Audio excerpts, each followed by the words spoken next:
Hello and welcome to Baiju's Exam Prep IAS. Let's begin today's daily quiz with question number 1 on your screen. Godana, an old practice of tattooing, is prevalent in which of the following states? Rajasthan, Chhattisgarh, Punjab, or Karnataka? The correct answer here is B. It is a practice that is followed mostly in the rural areas of the state of Chhattisgarh. The reason why we are discussing this question is because of this coverage in the Indian Express today, according to which there are certain women who are still keeping alive the traditional tattoo art of the state of Chhattisgarh, that is Godana, Godana. As per this article, this practice of tattooing has been prevalent in the community of these people for many decades now, and the state government of Chhattisgarh, through their Gram Udyog department, has been trying to encourage these people to take up this art on a much larger scale now. The government support has allowed these artists to become entrepreneurs and also to ensure that their art gets printed on the handlooms and then they are sold in the market. After these silk clothes are being painted with Godana work, the cloth is stitched into stoles, saris, blouses, and ghagras, and then they are sold in the market. Next, question number 2. Which of the following is the only forest in India to be guarded by the Central Reserve Police Force, that is the CRPF?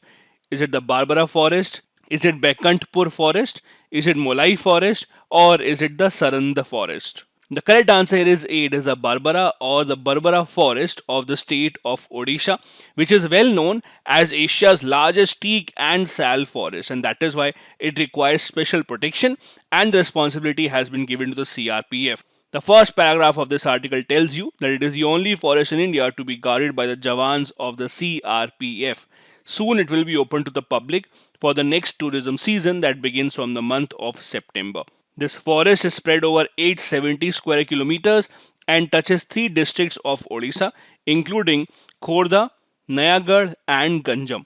The reason why the CRPF is required to guard this forest is because of the invaluable resources of the teak and the sal forest, which are in great demand in the furniture market. Next, question number 3. Consider the following statements with regards to river pollution. Number 1. Lower levels of dissolved oxygen is a negative sign for the marine organisms in the water body. Second, Raman spectroscopy technique can be used to detect microplastics in water bodies. Third, microbes such as Cyclops, Daphnia, Spirogyra, Spirocheta, and E. coli are well known bioindicators of water contamination. Which of these given statements is or are correct? The correct answer here is D. All these given statements are absolutely correct and they are written here with regards to the recent study of the Kaveri River in Karnataka. As per this article in the Hindu newspaper, the number of microplastics that are being found in the Kaveri River right now have reached a level which may be harming the fish as per the IISC study. This article tells us that the amount of dissolved oxygen in the water of Kaveri has been seen at a declining trend.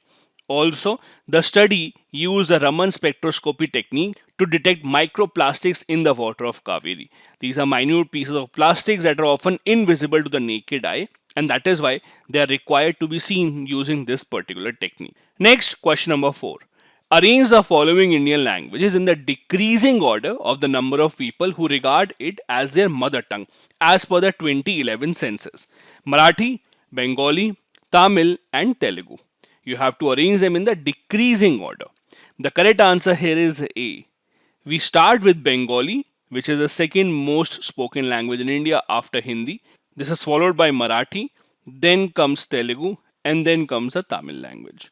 The reason why we are discussing this question is because of the language debate that has again been ignited across the country after the Home Minister's statement about the Hindi language. This article from the Indian Express today tells you about the number of language speakers of different languages in India who regard the particular language as their mother tongue. As you can see, after Hindi comes Bengali, Marathi, Telugu, Tamil, followed by languages such as Gujarati, Urdu, Kannada, Odia, Malayalam, Punjabi, Assamese, and Maithili. Next, question number 5. Which of the following organizations publishes the Energy and Climate Index list? The Bureau of Energy Efficiency or the BEE, Ministry of New and Renewable Energy, the Niti Aayog, or the Atomic Energy Commission of India? The correct answer here is C. It is the Niti Aayog that has recently published the Energy and Climate Index list in the country. In fact, it is covered in today's Hindu newspaper, according to which Gujarat, Kerala, and Punjab have emerged on top on this index list. The parameters used by the Niti Aayog include the performance of the DISCOMs, that is, the electricity distribution companies, and the sustainability of power and energy in the respective states. There were a total of 6 parameters that were used to rank the states, including the performance of the DISCOMs, the energy efficiency, the environmental sustainability, so on and so forth. The index is based on 2019-2020 data. In the category of larger states, Gujarat, Kerala, and Punjab were at the top, while Jharkhand, Madhya Pradesh, and Chhattisgarh were at the bottom. In terms of smaller states, Goa emerged as the top performer, followed by Tripura and Manipur, while amongst the union territories, Chandigarh, Delhi, Daman and Diu, Dadra Nagar Haveli were the top performers. Next, we have a previous year question from 2020.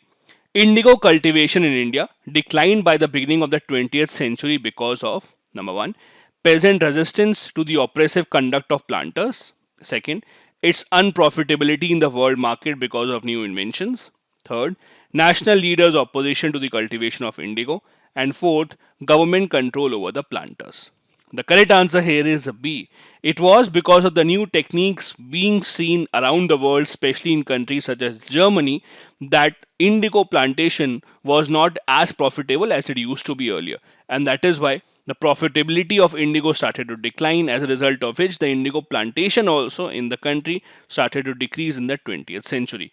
Now, it was also because of the high value of the trading commodity that indigo was often seen as a very valuable commodity, and that is why many planters from Europe made their way to India, forced the Indians to use their land for indigo plantations specifically.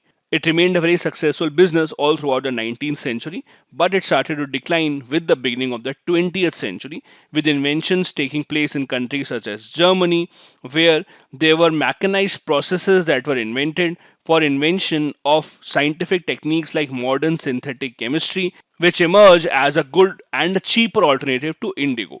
As you know, indigo was one of those topics on which there were multiple revolts held in the country, including the Champaran Satyagraha in the Gandhian era. Next, we have a fact of the day, and today we will be discussing about how the megalithic jars connect Assam with Laos and Indonesia. This has been published in today's Indian Express newspaper.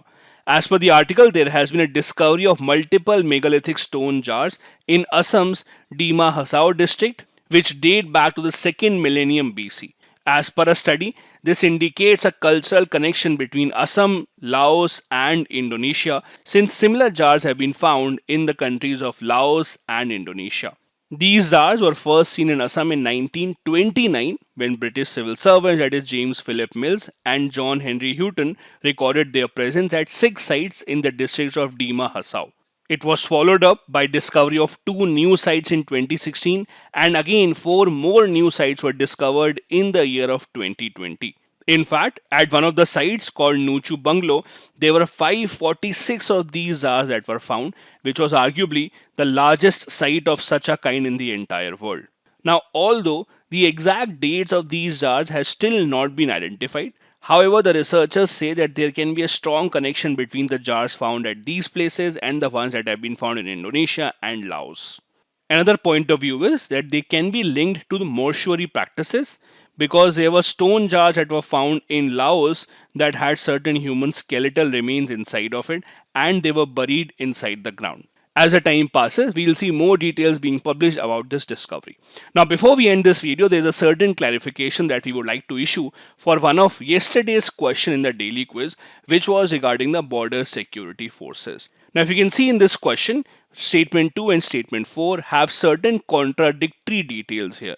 While the second statement says that the BSF's limit was 15 km in Rajasthan earlier, the last statement says that the limit of 50 km in Rajasthan has remained unchanged, and that is why we told you that the answer is D.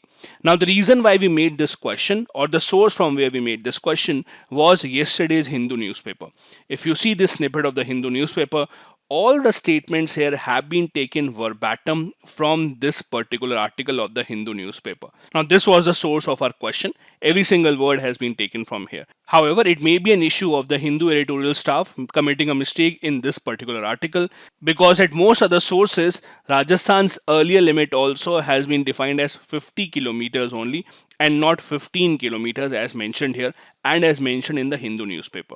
So maybe if the Hindu issues a clarification in this regard, we'll update you on the same. This is it for today's video. Thank you so much for watching.